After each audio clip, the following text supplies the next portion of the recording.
అరే మళ్ళీ పైసలు ఇస్తారమ్మని ఎక్కడ పోయిండో? సంచులు అయిపోయేటట్టున్నాయి. ఎక్కడ పోయిండు అబ్బా? బాయి కాడికి పోవచ్చునా?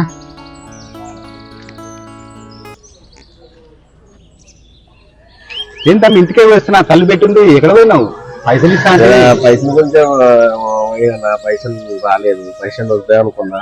తర్వాత కలవమన్నాడు. నేను దాని గురించి ఫీల్ అవుతున్నా, మీకు పైసలు ఇద్దామని. దానికని వెళ్ళేసి వస్తున్నా. ఇంకా రాలేదు, ఇస్తాను కొన్ని రోజులు ఆగమన్నాడు. చూస్తాను ఒకటి. అవునా, మన సంచులు అయిపోతాయేమని. కాలే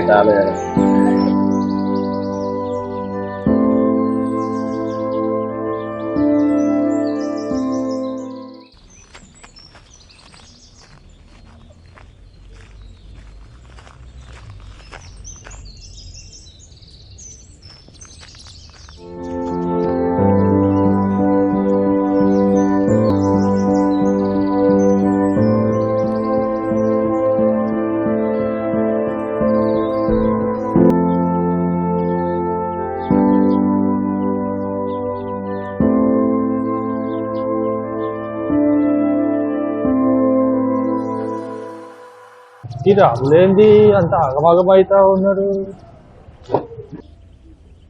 ఏం రాములు పొద్దున నీళ్ళ ట్యాంక్ దగ్గర కనబట్టు, అప్పుడు గంట ముందేమో వేరే రోడ్ దగ్గర కనబట్టు, ఊరంతా నీదే అయిపోయినట్టుంది. ఏమైంది? ఏం లేదు, మన సంచులు వచ్చినాయి కదా సావుకారి. అవి మావాడు పైసలు ఇస్తాడని పోయినా, వాడు లేవన్నాడు. ఇక మా బామ్మడి దగ్గర పోదామని అడుగుదా.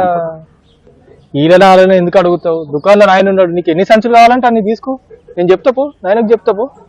అయ్యే పైసలు లేవు, జరా మనకు వచ్చి ఉండే రాకపా.